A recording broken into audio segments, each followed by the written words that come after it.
Hello' গাইছ, আজি বিশ্বকৰ্মা পূজা বুলি ঘৰৰ সকলো বস্তু ধুই দিলোঁ। মানে ৰখিব কাহিনীটো শুনক। আজি হ'ল বিশ্বকৰ্মা পূজা, আৰু বিশ্বকৰ্মা পূজা বুলিতো সকলোৱে চাগে গাড়ী চাইকেল চবেই ধুই আছে, আৰু আমিও ধুই আছোঁ।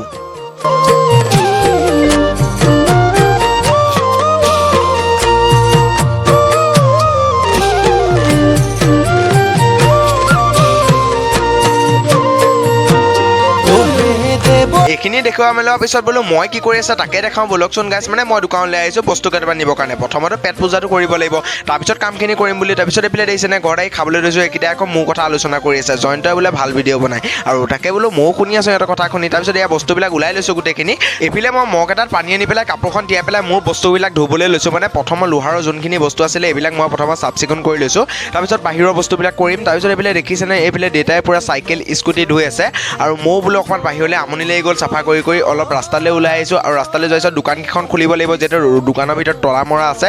আৰু তলাটো খুলি পেলাই ষ্টিং এটা খাই পেলাই বোলো আকৌ কামত লাগিলোঁ। ই বস্তু নিছে মানে মোৰ ৰুমটো এইফালে চাফা কৰা হৈছে ন গাইছ। আৰু এইফালে দেখিছেনে গোটেইখিনি মানে চাফ চিকুণ, গোটেই উৎপাত লাগি আছে। তাৰপিছত এইফালে মই সৰু সুৰা বস্তুবিলাক চব ধুইছোঁ দেখিছেনে।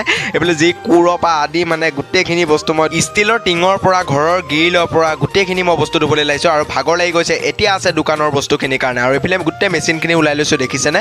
মেচিনখিনি মচি মেলি পেলাই মই বোলো দোকানৰ পৰা স্প্ৰেটো লৈ পেলাই ভংগীমা দেখাই আছোঁ দেখিছেনে। দাড়ি বনাই দিছোঁ মই, আৰু এই দাড়িখিনি বনাই পেলাই পুষ্পাই হৈ গৈছোঁ গাইছ। তাৰপিছত বোলো এয়া মোক চাওক ফাইনেল লুক। তাৰপিছত এইফালে পূৰা প্ৰসাদ ৰেডি কৰি আছে, আৰু ময়ো বোলো প্ৰসাদটো খাই বৈ পেলাই বোলো আজিলৈ তেনেহ'লে বাই বাই, কাইলৈ লগ পাম।